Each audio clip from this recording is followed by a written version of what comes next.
l'invité de la matinale.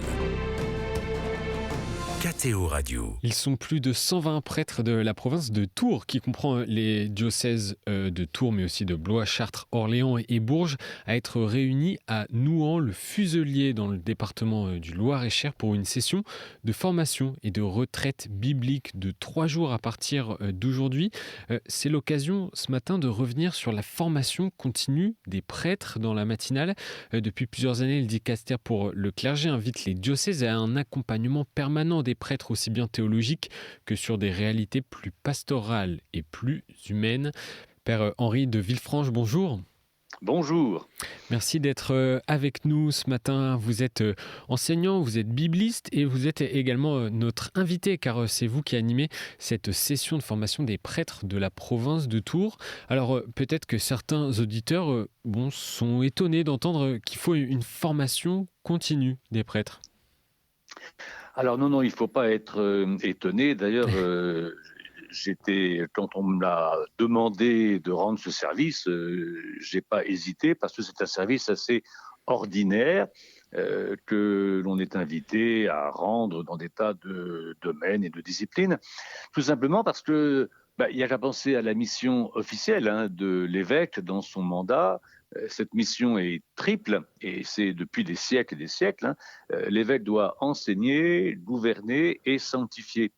Eh bien, dans ces 3 domaines, l'enseignement suppose une mentalité et de chercheur et de disciple en même temps, parce que Dieu parle, il faut l'écouter, et puis on parle à des gens, il faut savoir ce qu'on leur dit et les aider à entendre et à participer. Dans le gouvernement, c'est l'art de la relation entre les personnes et puis la connaissance de l'administration, aussi bien des affaires temporelles que de ce qui est un peu spécifique à la vie de l'Église. Et alors la sanctification, pensons simplement à la prière. Et là, on ne s'étonne pas. Je pense à une phrase de l'Évangile, à un moment de l'Évangile où les disciples demandent à Jésus, Maître, apprends-nous à prier comme Jean-Baptiste l'a appris à ses disciples. Et c'est vrai que la prière n'est pas forcément spontanée, on n'est pas naturellement sur la bonne longueur d'onde. Et il faut se mettre un petit peu, selon une formule que j'aime bien, se situer sur la trajectoire de Dieu qui passe dans notre vie. Ça peut arriver de se dire que l'homélie de tel curé laissait à désirer ou de remettre en doute parfois la capacité d'un prêtre à organiser une mission pastorale. Père, où en est le besoin de cette formation continue des prêtres aujourd'hui ? Quelle est sa réalité ? Alors, elle a été réveillée de manière assez forte par le pape François, qui n'hésitait pas à dévoiler ce qui ne tournait pas rond. Et notamment, comme il le soulignait, au fur et à mesure qu'on avance dans sa tâche, on risque de prendre des mauvaises habitudes, d'oublier des choses, de ne penser qu'à son propre point de vue. Il faut savoir se mettre à l'écoute et donc se remettre un petit peu en question et revisiter ce que l'on a appris. Vous savez, quand on entend quelque chose pour la première fois, alors c'est surprenant, c'est très intéressant, mais c'est quand on y revient, c'est quand on y regoute, c'est quand on a un peu persévéré dans telle ou telle question, dans telle ou telle étude, qu'on se dit, tiens, voilà, il fallait progresser, il fallait avancer, j'étais pas au point. Et cette notion de progrès, je crois, est intrinsèque à la vie chrétienne. Et, un saint Thomas d'Aquin dirait que les grandes vertus, foi, espérance, charité, sont faites pour grandir. Et on n'est pas fait pour en rester toujours à la même chose et à répéter toujours la même chose. Pensez simplement aussi qu'il y a 4 évangiles. Il y en a un qui a commencé, disons Saint Marc, il y en a un qui a continué, Saint Matthieu, il y en a un 3e qui a développé, Saint Luc, et puis là, il y en a un qui a continué le travail, c'est Saint. Voilà. Et on a 4 strates, si vous voulez, de témoignages sur Jésus. Et c'est l'ensemble qui fait force. En quoi consiste, dites-nous, cette formation quand on a 10-20 ans de sacerdoce ? Vous l'avez dit, et c'est pas forcément la même, on ne reçoit pas les enseignements de la même façon que quand on était plus jeune. Non, alors il y a des tas de moyens, il y a comme une sorte de boîte à outils, si vous voulez. Alors d'abord peut-être l'analyse des situations.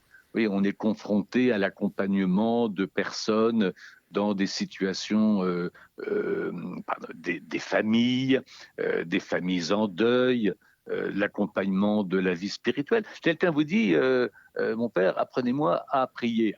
Bon, très bien, oui, il faut être un peu préparé, avoir quelques expériences, connaître quelques écoles, quelques témoignages pour permettre aux gens de trouver leur propre créneau.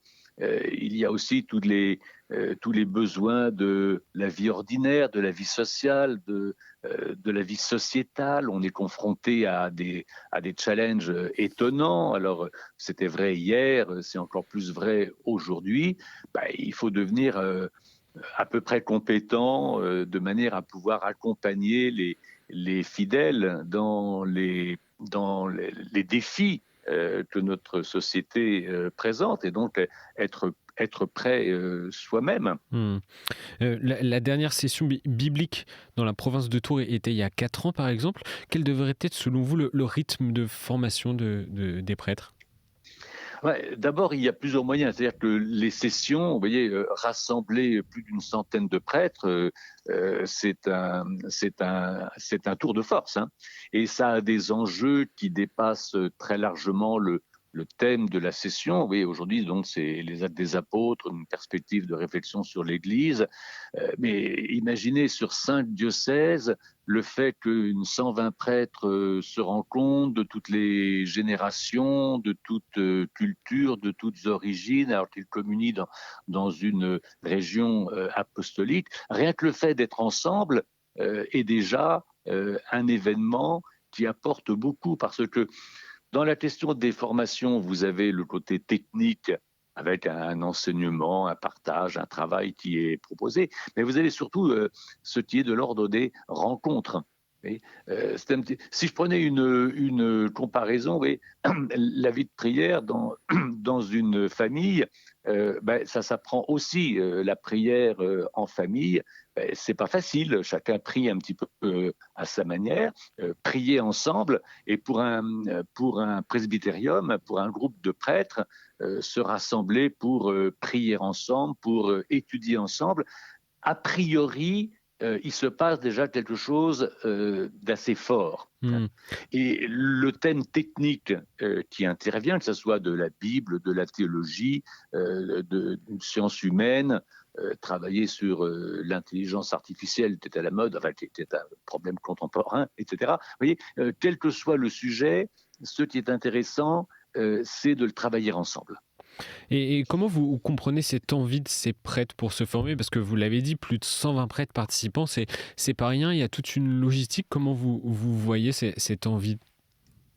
Il y a à la fois un besoin technique parce que chacun est sollicité, et puis d'un autre côté, alors il y a un principe qu'on appelle un peu le principe pétrinien, c'est une des phrases les plus connues dans la lettre de Saint Pierre, c'est que chacun est invité à rendre compte de l'espérance qui est en lui.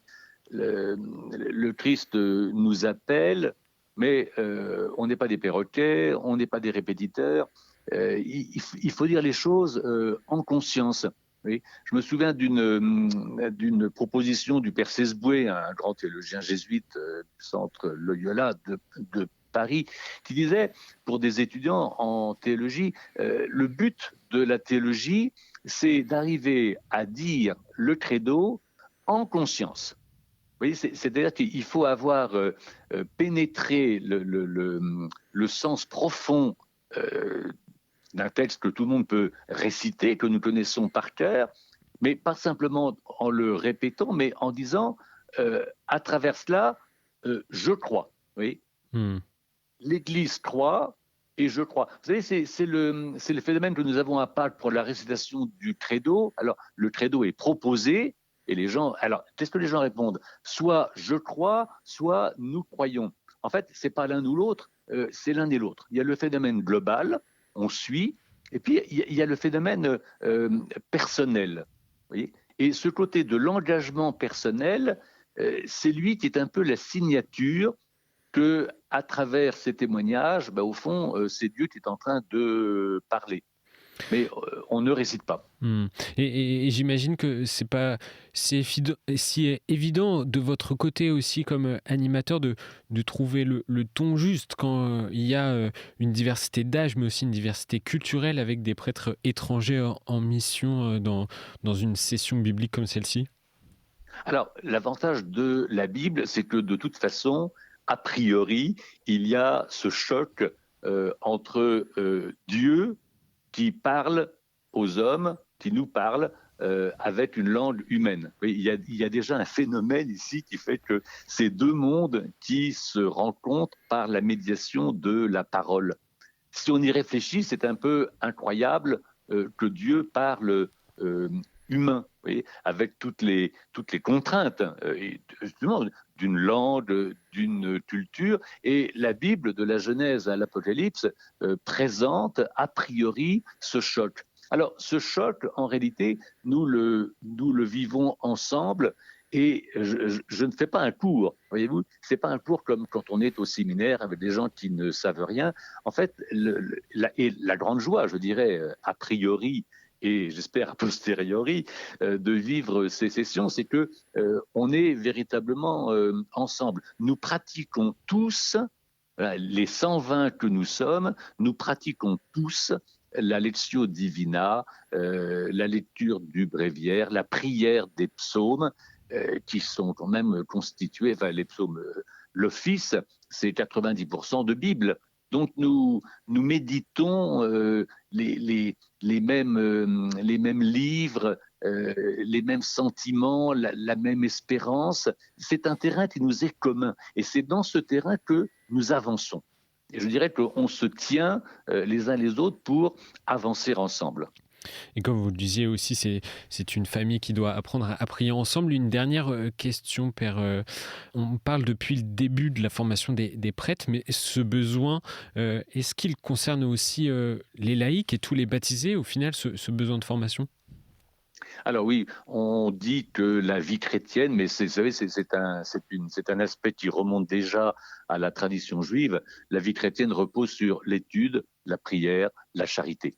Oui. Alors, il est important aussi que ce que nous vivons entre prêtres soit disponible pour le vivre avec les fidèles. Beaucoup de fidèles maintenant partagent en partie la vie de prière de l'Église, l'office, la prière du matin, la prière du soir, qu'on appelle les laudes ou les vêpres, sont très souvent participés par les fidèles. On le regarde à la télévision, sur KTO ou ailleurs. Ça devient la prière du peuple de Dieu. Et c'est très intéressant justement que ce terrain commun que nous développons entre prêtres puisse être reconnu comme un terrain commun avec l'ensemble des fidèles. Là, il y a ce qu'on appelle le sensus fidelium, oui, la vie du peuple de Dieu, qui fait que le temps que nous avons, parce que en gros, nous prêtres, sans faire trop d'illusions, nous avons quand même la grâce d'un certain temps qui nous est donné ou que nous prenons pour justement cette étude et cette prière. Ça nous transforme. Et consciemment ou inconsciemment, nos prises de position sont nourries d'une parole qui ne vient pas de nous-mêmes, mais qui vient de Dieu, qu'on en ait conscience ou pas. Et ça, on va dire, c'est le travail de l'Esprit Saint que l'on arrive à discerner et qui fait aussi bien notre joie quand c'est positif que notre effort quand on voit que c'est pas au point. Eh bien, bon discernement à vous, Père Henri de Villefranche, avec ces plus de 120 prêtres de la province de Tours qui sont rassemblés dans le diocèse de Blois. Merci à vous. Eh bien, priez pour nous. On priera pour vous. Merci, Père. Au revoir.